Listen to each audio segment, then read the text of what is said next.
You're fast asleep, completely gone. Maybe you're curled up in your sleeping bag. Maybe you're drooling a little. Maybe you're even snoring without realizing it. For the next few hours, you have no idea what's happening around you. By every biological standard, you're almost completely defenseless. Now picture this. You're not at home anymore. You're lying inside a small tent in the middle of the wilderness. Between you and the outside world is nothing more than a thin sheet of fabric. That's it. Beyond those walls could be wolves, bears, mountain lions, or leopards. Animals that can smell you from astonishing distances, hear sounds far quieter than you ever could, and move through the darkness as if it were daylight. Meanwhile, you're doing absolutely nothing. You can't see them, you can't hear them, you can't fight back. You probably wouldn't even realize something was wrong until it was already standing over you. So why do you almost always wake up the next morning? Think about it. A sleeping human should be one of the easiest meals in nature. No speed, no awareness, no defense. If predators treated us like any other prey animal, campsites around the world should become hunting grounds every single night. But they don't.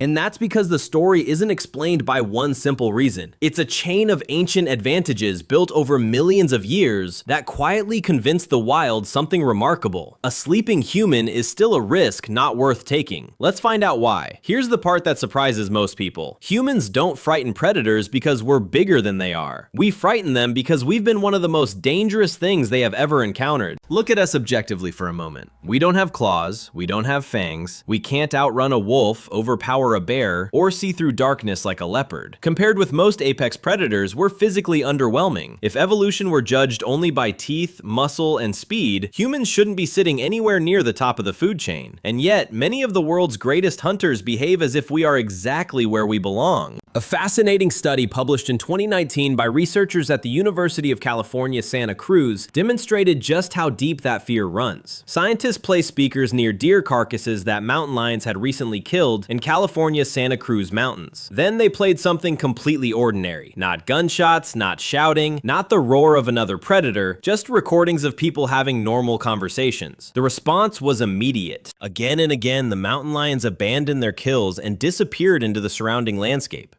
In many cases, they fled just as quickly as they did when hearing barking dogs, and sometimes they reacted even faster to the sound of human voices.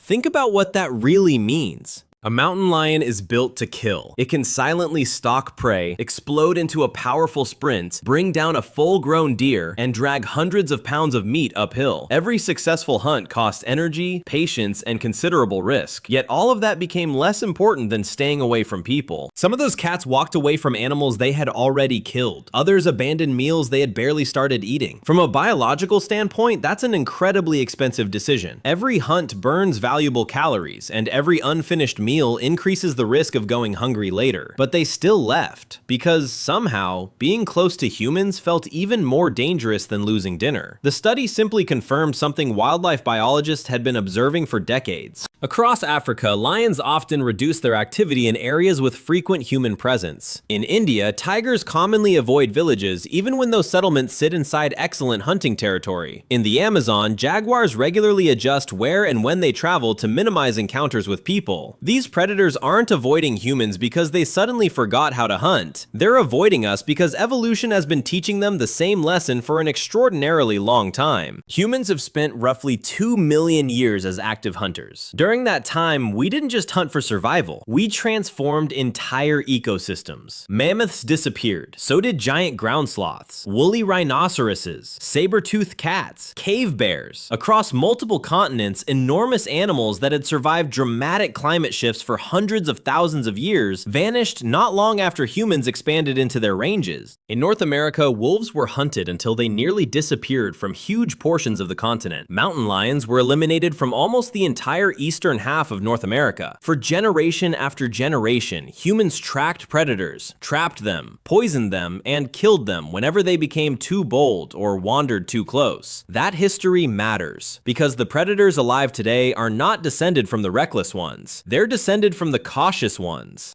This isn't symbolism, it's natural selection. The lion that approached human camps too confidently was less likely to survive. The wolf that repeatedly preyed on livestock or entered human settlements was eventually hunted down. The predators that kept their distance lived longer. They produced offspring. Generation after generation, caution became an advantage. And advantages that repeatedly improve survival have a habit of becoming instinct. So when a leopard catches your scent outside your tent in the middle of the night, it isn't remembering prehistoric hunters or ancient campfires. But deep inside its nervous system, millions of years of evolution are quietly delivering the same message that helped its ancestors stay alive. This creature is different. Be careful. Walk away. But that ancient warning isn't triggered by history alone. Long before a predator ever decides whether you're worth attacking, something else reaches it first. Your scent. Most of us never think about how we smell because we spend our lives surrounded by other humans. Our brains quickly tune it out. It becomes normal, invisible, forgettable. To a large predator, though, your scent is anything but ordinary. It's loud, it's layered, and it's incredibly strange. Depending on the species, many predators experience the world through smell at a level that's difficult for us to imagine. Bears are believed to possess a sense of smell several times more powerful than a bloodhound's. Under the right wind conditions, wolves can detect odors from nearly 2 miles away. Big cats don't rely only on their noses. They also have a specialized sensory structure called the Jacobson's organ, located in the roof of the mouth, which allows them to gather chemical information that humans can't consciously perceive. When a leopard, wolf, or bear encounters a sleeping person, it isn't receiving one simple scent. It's receiving an entire chemical profile, and almost none of it matches what evolution prepared it to hunt. You smell like nylon, like polyester, like waterproof coatings and synthetic fibers that have never existed anywhere in nature. You smell like the dinner you cooked a few hours earlier, the protein bar tucked inside your backpack, the crumbs left inside your tent, and the plastic packaging wrapped around them. You smell like shampoo, soap, sunscreen, laundry detergent, insect repellent, fuel from your camping stove, smoke clinging to your clothes. Even before a predator reaches your natural scent, it has already encountered dozens of unfamiliar chemical signals layered on top of one another. Beneath all of that, of course, you still smell like a primate. But even that doesn't solve the puzzle. Because you don't smell like the prey these animals evolved to recognize, not a deer, not an elk, not a rabbit, not a wildebeest, not anything their ancestors spent hundreds of thousands of years chasing across forests, grasslands, or mountains. That difference matters more than most people realize. Predators are not programmed with a simple instruction that says, kill anything made of meat. Their hunting behavior is astonishingly specific. A wolf's predatory response has evolved around the movement, scent, and behavior of hoofed mammals. A lion has spent countless generations perfecting attacks on antelope, zebra, buffalo, and other familiar prey. Every stage of the hunt, from detection to stalking to the final chase, is tuned to patterns these predators have encountered over evolutionary time. Humans don't fit those patterns. We stand differently, we move differently, we smell different, we behave differently. Even while sleeping, we remain an unusual target compared with the animals these predators instinctively understand. And when wild animals encounter something they don't fully understand, caution is often a far better survival strategy than curiosity. Then there's another advantage our ancestors discovered long before they understood why it worked: fire. It's difficult to overstate how important fire has been to human survival. Today we think of it as a way to cook food, stay warm, or make camping more comfortable. For most of human history, it was much more than that. It was a warning signal, a boundary, a message sent into the darkness. Across much of the animal kingdom, flames, heat, and smoke trigger an immediate avoidance response. Wildfire has shaped life on Earth for millions of years. Animals that quickly moved away from fire were more likely to survive. Those that ignored it often didn't. That ancient relationship is still visible today. Even animals raised in controlled environments frequently show signs of avoiding smoke or open flames, despite having little or no previous experience with either. The response runs remarkably deep. Humans began controlling fire hundreds of thousands of years ago, and possibly much earlier according to some archaeological evidence. Long before agriculture, pottery, metal tools, or written language, people were already ending their days beside a fire. It provided warmth, light, cooked food, but it also transformed an ordinary campsite into something many predators preferred not to investigate. A campfire doesn't simply illuminate the night. It announces that something unusual is here, something alert, something capable of controlling one of nature's most destructive forces. Generation after generation, predators learned that approaching those flickering lights often came with unnecessary risk. Eventually, they didn't need to learn the lesson every time. Avoiding it became the safer default. Long before humans built walls, fences, or cities, our ancestors had already created one of the first and most effective nighttime defenses ever invented: a circle of fire. And for countless predators, that glowing circle has meant exactly the same thing for thousands of generations. Stay back. Let's clear up one of the biggest misconceptions Hollywood has ever created about wild predators. They are not fearless. Movies love to portray lions, wolves, and big cats as relentless killing machines that attack anything unlucky enough to wander into their territory. It makes for exciting scenes, but biologically, it's almost the exact opposite of how these animals actually survive. Large predators are incredibly cautious. They have to be. A lion doesn't get months to recover from a broken leg. A wolf can't take a few weeks off after tearing a shoulder muscle. A leopard with a damaged eye doesn't have someone delivering food while it heals. In the wild, even a relatively small injury can become a death sentence. A deep bite can become infected. A fractured paw can make chasing prey impossible. Miss enough meals, and the predator that once ruled its territory slowly starves. That's why every hunt begins long before the chase. It begins with the calculation. Is this animal worth the risk? Will the energy I gain be greater than the energy I spend? What are the chances I'll get hurt? Have I hunted something like this before? Every experienced predator is constantly weighing those questions, because making the wrong decision even once can have consequences that last for the rest of its life. Now think about where a sleeping human fits into that calculation. At first glance, we seem like an easy target. We're lying still, our eyes are closed, we're unaware of what's happening around us. But the closer a predator looks, the worse the idea becomes. The first problem is uncertainty. Predators are most successful when they hunt prey they've encountered hundreds, sometimes thousands of times before. A lion understands how a zebra runs. It knows when an antelope is likely to panic, which direction a wildebeest usually turns, and how dangerous a kick from each species can be. Those expectations are built through instinct, experience, and generations of evolution. Humans don't offer any of that predictability. A sleeping person might wake up screaming. They might suddenly stand. They might grab a flashlight, a knife, or another tool. They might not even be alone. There could be several more people only a few feet away, hidden inside nearby tents. From the predator's perspective, too many variables remain unknown, and unknown situations are exactly the ones cautious animals try hardest to avoid. There's another detail that often gets overlooked. Humans don't actually look like typical prey. When we stand upright, we're surprisingly tall for our body weight. Walking on two legs gives us a completely different outline from almost every large herbivore predators normally hunt. Our posture is unusual, our proportions are unusual. Even when we're resting, our body shape doesn't neatly match the visual template of easy meal. Many animals use upright posture as a display of confidence or intimidation. Gorillas rise higher when confronting rivals. Bears often stand to make themselves appear larger while assessing potential threats. Across the animal kingdom, increasing apparent size is one of the oldest forms of conflict avoidance. Humans spend their entire lives moving that way. To another predator, that's an unusual signal. It doesn't automatically mean danger,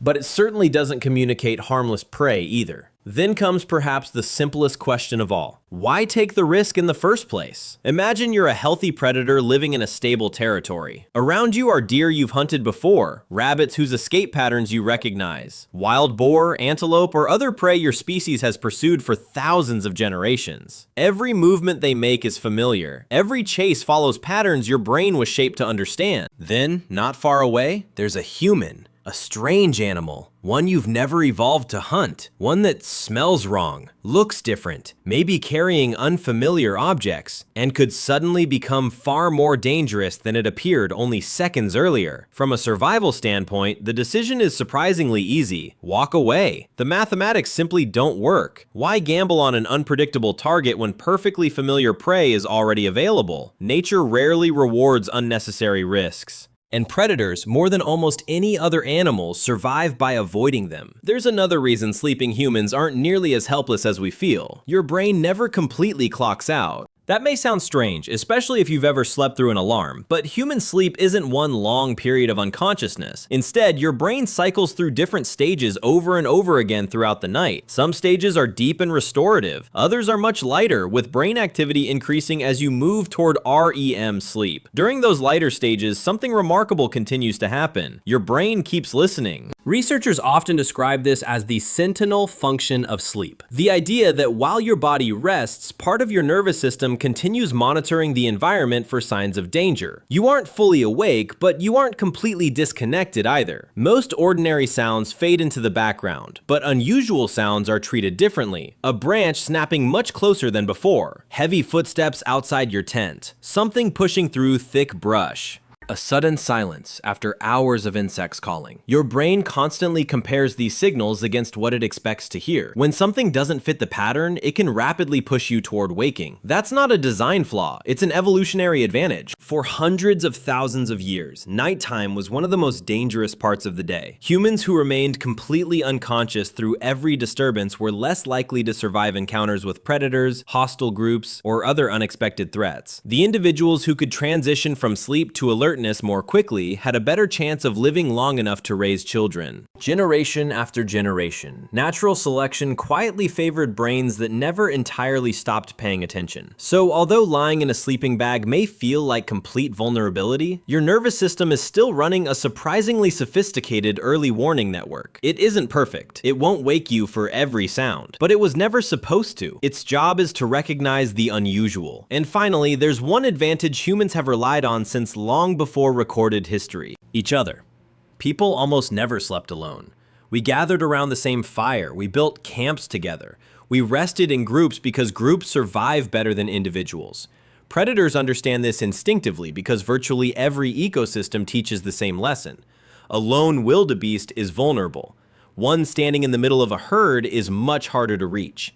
A single fish separated from its school becomes an easy meal. One surrounded by hundreds of others is far more difficult to isolate. Predators don't simply search for prey, they search for opportunity. More specifically, they search for separation. The young animal that wandered too far, the injured one falling behind, the individual that no one else can protect. A campsite full of sleeping humans offers the opposite picture. Even if everyone appears asleep, a single unexpected noise can wake one person. One shout can wake several more. Within seconds, what looked like one motionless target can become a noisy, unpredictable group of alert adults responding together. For a predator hoping for a clean, low-risk hunt, that's exactly the kind of situation evolution has taught it to avoid, because the safest hunt isn't the one that's possible, it's the one that never has to happen. Personally, I think one of the biggest mistakes we make is believing that predators spend their lives looking for opportunities to kill. That's a very human way of imagining the wild, shaped by movies and dramatic documentaries rather than by evolution. The longer scientists study large carnivores, the clearer the opposite picture becomes. Most predators aren't searching for fights, they're searching for certainty. Every hunt is a gamble, and every gamble carries the possibility of injury, starvation, or death. When you begin looking at the natural world through that lens, something interesting happens. Fear stops being a weakness, it becomes intelligence. Caution becomes one of the most valuable survival tools an animal can possess. In many ways, that's true for humans as well. Our ancestors didn't survive because they challenged every danger they encountered. They survived because they learned which risks were worth taking and which ones weren't. Ironically, the same evolutionary logic shaped the predators living beside them. Both sides became experts at avoiding unnecessary conflict. So when a leopard quietly slips away from a campsite instead of attacking, I don't see a cowardly predator passing up an easy meal. I see millions of years of evolution arriving at the same conclusion. The smartest victory is often the one where nobody has to fight. And perhaps that's the most fascinating part of this entire story. The wilderness isn't held together by constant violence. More often, it's held together by countless silent decisions to avoid it. Now, it's important to be honest about what all of this really means. Saying predators usually avoid sleeping humans is not the same as saying attacks never happen. evolution. They do, but when biologists study those rare cases, they almost always find that something has disrupted the normal rules. Sometimes the predator is injured and can no longer hunt its natural prey. Sometimes it's starving because habitat loss has reduced the animals it normally depends on. Other times, repeated contact with humans has removed the caution that evolution spent thousands of generations building. This happens surprisingly fast when tourists feed wildlife or leave food around campsites. Instead of seeing humans as something uncertain, the animal begins associating people with an easy meal. One of the most famous examples is the lions of Tsavo in Kenya. In 1898, 2 male lions killed dozens of railway workers over several months. Yet these were far from typical lions. Later examinations showed that one had severe dental damage, making it much harder to catch its usual prey. The attacks were horrifying, but they were the result of extraordinary circumstances rather than normal lion behavior. The same pattern appeared with the Champawat tiger, responsible for an estimated 436 deaths in India and Nepal. After the tiger was finally killed, hunter Jim Corbett discovered that a previous gunshot had shattered 2 of its canine teeth. Unable to hunt healthy deer or wild boar, it turned to humans because they became the only prey it could still capture consistently. Across documented cases, the conclusion is remarkably consistent. Healthy predators living in healthy ecosystems overwhelmingly continue hunting the prey they evolved to hunt. Serious attacks on sleeping humans usually happen only after injury, starvation,